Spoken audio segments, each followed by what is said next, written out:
being able to preserve existing buildings that people regard as landmarks for themselves and their families and their communities, and be able to adaptively reuse them is a victory, we believe, not just for us, not just for the design team and the contractors and the consultants, but for the entire community. In 1942, the United States had just entered World War II, and the federal government was undergoing a major expansion. Throughout the segregated city, housing was especially scarce for African Americans. Located in the LaDroit Park neighborhood, Carver and Slowe halls were built to help address the needs of African American civilian workers.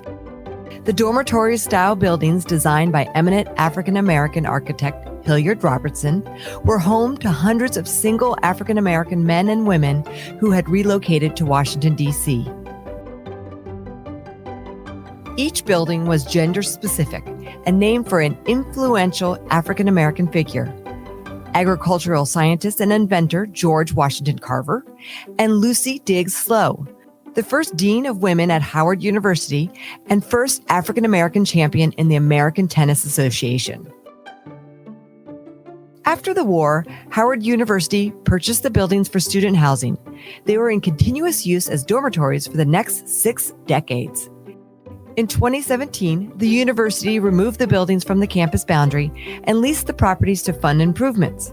With a 99-year lease, Urban Investment Partners and Neighborhood Development Corporation undertook a renovation project to transform the buildings into 166 moderately priced apartments. Adapting these dormitory buildings as apartments required extensive interior renovations, but their fundamental structure and exterior have been preserved. With buildings that have histories like these and a change of use like these both did, it's a matter of discovery sometimes. Elements in the construction, how spaces were built, can they be combined, should they be separated, how to celebrate those spaces now for today's needs and what people would look for today versus what people were looking for in the 40s and 50s. For example, removing the built-in desk and the mail sorting area gives Carver Hall a visual connection from the front entry to the rear courtyard. Its interior has been reconfigured to fit modern apartments into space designed for single dorm rooms. The hallway now transitions across the column line to allow for extra space.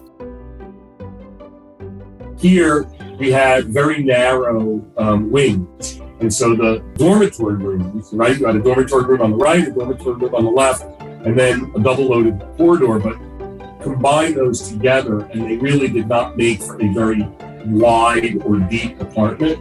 These units are sort of pressed against the exterior walls, and they tend to be very long and narrow. And that, sort of creates layout challenges, but, nothing that's insurmountable. Slowe's Hall 9 different elevations on the ground floor presented other challenges. A series of ramps and other modifications simplified these differences with only the need for a single 2-sided elevator to comply with modern accessibility standards. By incorporating utility spaces, the dorm units in the Figure 8 building were reconfigured into light-filled modern apartments. The stair tower, which blocked the view to the courtyard, was redesigned with a curved wall on one side and a concierge desk on the other. As a new chapter begins for Carver and Slowe halls, the preservation of these buildings memorializes African American achievement in the face of racism and discrimination. A whole new diverse generation will help contribute to the future history of Washington.